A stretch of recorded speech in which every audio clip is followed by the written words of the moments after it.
mga sir, mga ma'am.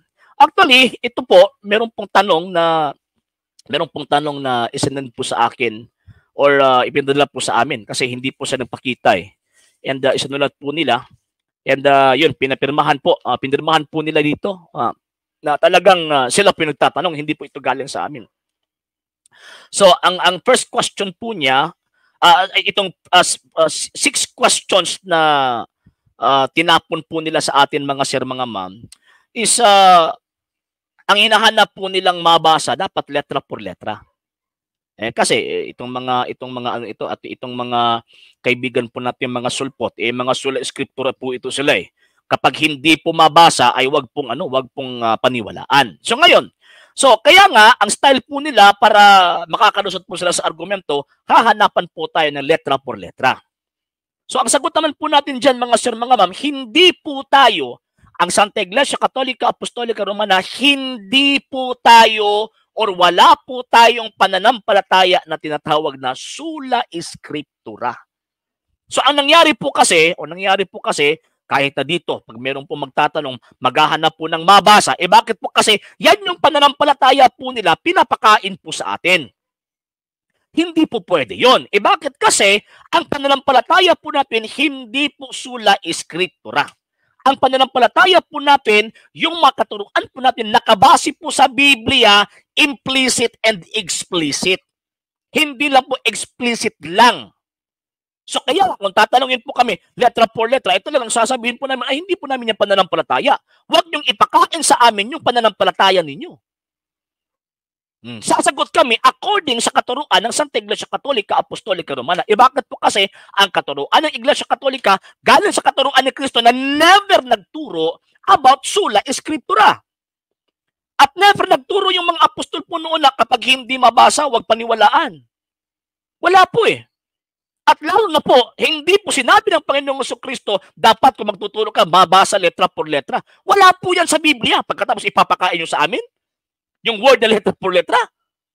Pero meron kaming karapatan na magtanong sa inyo kung saan yung letra por letra. Bakit po kasi yan yung pananampalataya ninyo eh. Sa mga katuwid, ipinapakain namin sa inyo yung sarili po ninyong pananampalataya, hindi namin pananampalataya. For example, Iglesia ni Cristo ni Manalo. Naniniwala sila si Manalo Anghel.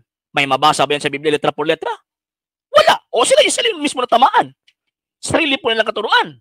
Ellen G. White. Tinatanggap po nilang propeta. Tanong, may mabasa po ba sila sa Biblia letra por letra na pinili ng Panginoong Diyos si Ellen G. White na maging propeta? Wala eh. Pero bakit sila naniniwala na wala naman po yan sa Biblia? Letra por letra. Di ba? So, sa makatwid, sila mismo na may katuruan na letra por letra, sila din po yung hindi sumusunod sa katuruan po nila. Kaya nga po, wala po silang karapatan na magtanong po sa atin concerning letra por letra. Bakit po? Kasi yung pananampalataya natin nakabase sa Biblia at tradisyon ng pananampalataya. Yan po yung pananampalataya ng Simbahang Katolika. Okay, naaba sa Biblia ang pagpanguros, ang esensya, yes. Yung practice po niya sa tradisyon. Esensya, ano po yung esensya po niya? Yung Galatians chapter 6, verse 14, sabi ni San Pablo, wala akong ibang ipinagmamalaki maliban lamang sa krus ng ating Panginoong Jesucristo. Kapag hindi po ipinagmamalaki po ito, sabi ni St. Paul din po, Ephesians chapter 3 verse 18, hindi ko nagkamali, Philippians chapter 3 verse 18, sila po yung makalaban sa krus ng ating Panginoong Jesucristo. And biblically speaking, sabi ng Panginoong Diyos, ang sino mang walang sign of the cross, or sabi sa'yo pa, timaan sa krus, ay talagang papatayin ng Panginoong Diyos. So, ang esensya, nandyan po sa Biblia. Pero yung practice, nagsimula po yan sa mga apostol from the 1st century AD. At natanggap po ito ng mga obispo at mga pari. At until now, pinapractice po ito ng Simbahang Katolika. Yan po. Okay, so nagbigay na po ako ng talata o gisugo ba sa Diyos ang pagpanguros. Actually, ang sugo ng Panginoong Jesucristo, pananampalataya sa Panginoon eh. And one of the symbols and sign na we are professing the faith concerning Christ is yung pagsasign of the cross. Kaya nga po, historically speaking, mga sir, mga ma'am, cross is a symbol of Christianity or an emblem of Christianity.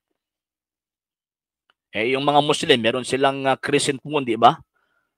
Yung mga pagano, meron din po sila. Ang simbahang Katolika, cross po siya. Bakit kasi iyan po yung yan po yung simbolo ng mga Kristiyano eh. Saan na yun? Si Mr. Guerrero ba yun? Saan na po kayo, sir? Dapat pumasok na po kayo ngayon. So, yan po mga sir. So, ngayon, ang sugo ng Panginoong Kristo, yun, i-profess po siya at huwag po natin ikahiya. Kaya nga po kami, kahit nasa gitna po kami ng mga taong hindi man lang parte, pag magdadasal po kami, hindi po namin ikinakahi ang Panginoon, magsa-sign of the cross po kami. Bakit po? Kasi yan po yung actual explicit profession of faith na makita po sa to kahit hindi ka bumibigkas o wala kang binibigkas, kahit hindi ka nagtuturo concerning Christ, pag magsa-sign of the cross ka, lahat ng mga hindi Kristiyano, malalaman po nila kung ano ang pananampalataya din kung magsa-sign of the cross po tayo. O noon, nagtatrabaho po ako noon sa department store bilang tinatawag na supervisor. Lalo na po sa NCCC po noon, yung magro-robing na po ako. So ang mangyayari pag every 12 noon meron pong angelus pag ano na po yung music in the name of the Father. So ang mga Katoliko magsa-sign of the cross po yan. So yung mga Muslim na namimili doon, hihinto po yan. Bakit? Kasi nagdadasal na o nagdarasal na yung mga Kristiyano. So ang pagsa-sign of the cross, yan po yung explicit profession of the Christian or Catholic faith. Yan po. So ang utos ng Panginoong Diyos, paniwalaan, dapat sumampalataya tayo sa Panginoong Diyos. And syempre, meron po tayong expression. Yan po. Second question, naa ba sa Biblia nga si Kristo tinuod nga, matuod nga Diyos o matuod nga tao? Meron po. Yung Romans chapter 9 verse 5. Nung babasahin po natin yung yung banal na kasulatan, Romans chapter 9 verse 5. Okay, babasahin po natin sa Bisaya muna. Saan na ba yung Tagalog ko dito na Biblia? Yun pala. Okay, ito na yung Antiochos natin, mga sir, ha? Okay, so 5:15 lang po ako ngayon, mga sir, ha? Yung sinabi ko po kanina, pasensya na po, ha? Okay, Romans chapter 9 verse 5. Sa Bisaya nga Biblia. Then pagkatapos babasahin po natin sa Tagalog. Okay, anak, Ajoy. Si Ajoy. Okay. Nak, under ko tong Biblia, nak, ito sa pinakakilid, nak. Ayun, kana. Okay, ito po, babasahin ko po para sa inyo, mga sir. Kasi ang tanong po niya, may mabasa ba sa Biblia si Kristo, totoong Diyos sa totoong tao? Meron po. 9:5, na ilaha ang mga patriarka o gikan kanila sa kaliwatan, sumala sa pagkatao, na tao si Kristo, nga mao ang Diyos nga anaa sa ibabaw sa tanan, dalaygon hangtod sa kahangturan. So meron po tayong mabasa. Ito, Bisaya po ito. So binabasa po natin yung Bisaya. Okay, ngayon, Tagalog, sa Tagalog na version na Biblia. 9:5, ito po, babasahin po natin. Nasa kanila ang mga magulang at sa kanila mula ang Kristo ayon sa laman, na siyang lalo sa lahat, Diyos na maluwalhati. Magpakailanman siya nawa. Yan. So, ang tanong, meron bang mabasa? Ay, opo, meron po tayong mabasa. Okay, number 3, nganong ang Katoliko mosimba o ribulto bisan ginabawal sa Diyos? Actually, wala pong pananampalataya or teaching ang simbahang Katolika na sasamba po tayo sa ribulto.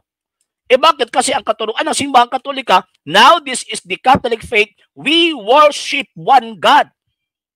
Sumasamba lamang po tayo sa iisang Diyos. Hindi po sinabi doon, hindi po sinabi sa katuruan po natin na sumasamba po tayo sa iisang Diyos pagkatapos meron din pong mga ribulto. Wala.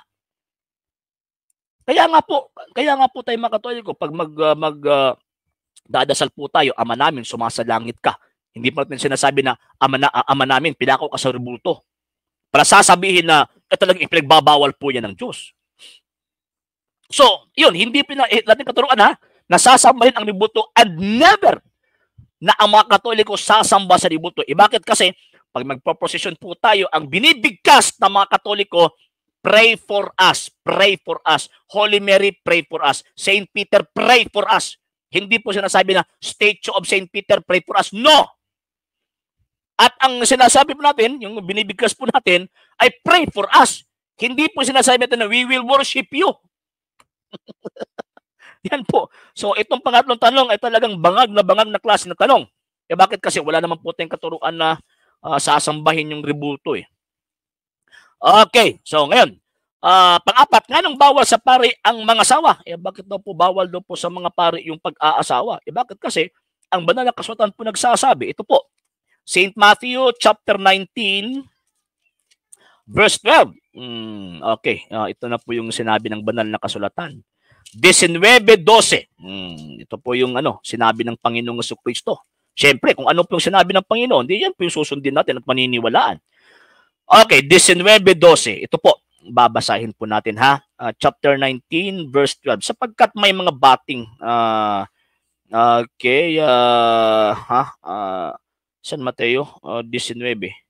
Okay, 12. Tama. Sapagkat may mga bating na ipinanganak na gayon mula sa tiyan na kanilang mga ina. At may mga bating na ginagawang bating ng mga tao. Bating yunoko. Ibig sabihin yung kapon, kumbaga. Yun. At may mga bating or hindi makapag-asawa na nangangapapakabating sa kanilang sarili. So, ibig sabihin, pinoprofess po nila o meron po sa disiplina na hindi po mag-aasawa dahil sa kaharian ng langit. Ang makatatanggap nito ay pabayaang tumanggap. So, ibig sabihin, voluntary. So, kaya nga po ang mga pari po kasi natin, tayong mga Katoliko po kasi, yung mga pari natin, before the ordination, meron po yung tinatawag na meron po yung sa term po natin na regency. Kaya muna ha. Ibig sabihin, papakawalan po sila. Pagbabalik po sila, so ibig sabihin, desisyon po nilang magpapari po sila. Ibig sabihin, hindi po sila pinipilit. So, pagbabalik ka at magpapa-ordina ka, so ibig sabihin, talagang meron na po sa judgment na hindi po sila mag-aasawa dahil sa kaharian ng Diyos. Babasahin po natin sa ibang version kasi old po yun, Tagalog eh. Okay, St. Matthew chapter 19 verse 12. Ito po yung sinabi. May iba't ibang dahilan kung bakit ang ilan ay hindi nag-aasawa. May iba na ipinanganak na sadyang baog. Ang iba ay hindi makakapag-asawa dahil sinadyang kapunin. At may iba naman na ayaw mag-asawa dahil sa pagpapahalaga nila sa kaharian ng Diyos. Kung kaya ito ng sino man, wag na siyang mag-asawa. Yan po yung sinabi ng Panginoong Jesucristo. So kaya nga po, ang mga pari, syempre sabi ni St. John, tayo ginawa ng mga kaharian ng mga pari. So yun, pinili po nilang pagsilbihan ng Panginoong Diyos. Kaya nga po, hindi po sila nag-aasawa. Sabi pa niya dito, na according sa Biblia, ang pagbabawal daw po ng pag-aasawa ay aral ng demonyo. Actually, hindi na mo pinagbabawalan yung mga tao na magpapari na mag-aasawa. Pero hindi ka magpapari kung gusto ka mag-asawa. Number two point. Yung binabanggit po nila or kinukot mo nila 1 Timothy chapter 4, verse 1 to 4, refer po yan sa mga Gnostics na nagtuturo na ang pag-aasawa ay marumi. Yan yung tinatarget dyan ni St. Paul eh. Yan yung tinatarget ni St. Paul po dyan. So ngayon, ang mangyayari, so itong pagbabawal ng pag-aasawa, according to St. Paul, sa 1 Timothy chapter 4, verse 1 to 4, absolute po yan. Ibig sabihin, lahat ng kaanib po nila, bawal mag-asawa kasi marumi. Sa Iglesia Katolika, Apostolika, Romana, wala naman po tayong katuruan na bawal mag-asawa. Meron nga tayong sakramento ng kasal, di ba? So hindi tayo natatamaan sa sinasabi ni St. Paul. Panglimang tanong, naaba sa Biblia ang pangalang Katoliko? Meron po. May mabasa po tayo, yung sinabi ng banal na kasulatan, Ecclesia Catholis, Acts chapter 9, verse 31. Letra po yung mabasa. Tanong pang-anim, nganong gi-claim man ninyo nga kamong Iglesia ni Cristo, nganong Katoliko ang gigamit ninyo na pangalan, dili Iglesia ni Cristo? Ang Iglesia ni Cristo, hindi po siya pangalan eh. Never nangyari na sinabi ng mga apostol na ito yung official name ng Iglesyang Tatag ng Panginoong Jesucristo. Never po yung sinabi ng mga apostol eh. Pero meron po nagsabi na official name ito nung merong isang Pilipino na nagpariso sa gobyerno ng Pilipinas na yung ipinariso po niya, pinapangalanan po niyang Iglesia ni Cristo. Sino po yun? Si Manalo po yun eh. Wala po sinabi ang banal na kasulatan na Iglesia ni Cristo yung pangalan official ng Iglesia Tatag ng Panginoong Jesucristo. And at the same time, mga sir, mga ma'am, ang pangalan ng Iglesia ni Cristo, hindi lang po sila yung may gamit po niyan eh. Hindi lang po sila yung nagdala sa word na Iglesia ni Cristo. Itong The Church of Jesus Christ Latter Day Saints, meron din. Church of Christ sa Amerika, ang dami-dami. United Church of Christ, ang dami-dami po. Pero bakit hindi sa nagkakaintindihan? Diba? 4 points. Ang Panginoong Kristo nang nagdatag ng kanyang iglesia, hindi po niya binigyan ito ng pangalan. Bakit po hindi po niya binigyan ng pangalan? Kasi alam ng Panginoong Kristo, nandyan kayo. Magiging squatter sa iglesia ng tatag ng ating Panginoong Kristo. So, hindi po niya binigyan ng pangalan. So, kaya nga po, ang Santa Iglesia Katolika Apostolika Romana na mga terms na nanoon, descriptive name or description sa Iglesia ng tatag ng Panginoong Kristo para hindi po gagawa ng bago ang Iglesia Katolika. So, ang nangyari, inofficial lang po niya. Ibig sabihin, gamit na ito noon, ginagamit ito noon, itong One Holy Catholic and Apostolic Church, ginagamit na ito noon, then inofficial lang po niya na itong mga terminong ito yung official name of the true church founded by Christ. So noon, pag sinasabing Iglesia ni Cristo, Iglesia ng Diyos, Iglesia ng mga Hintil, Iglesia Kristiyana, refer po yan sa Iglesia Katolika Apostolika Romana. Wala na pong iba. So itong Iglesia ni Cristo sa Pilipinas, hindi po yan kay Cristo. Kay Manalo po yan. Itong 70 Adventist, hindi po yan kay Cristo, kay Ellen G. White po yan, at sa mga barkada po niya mga Amerikano.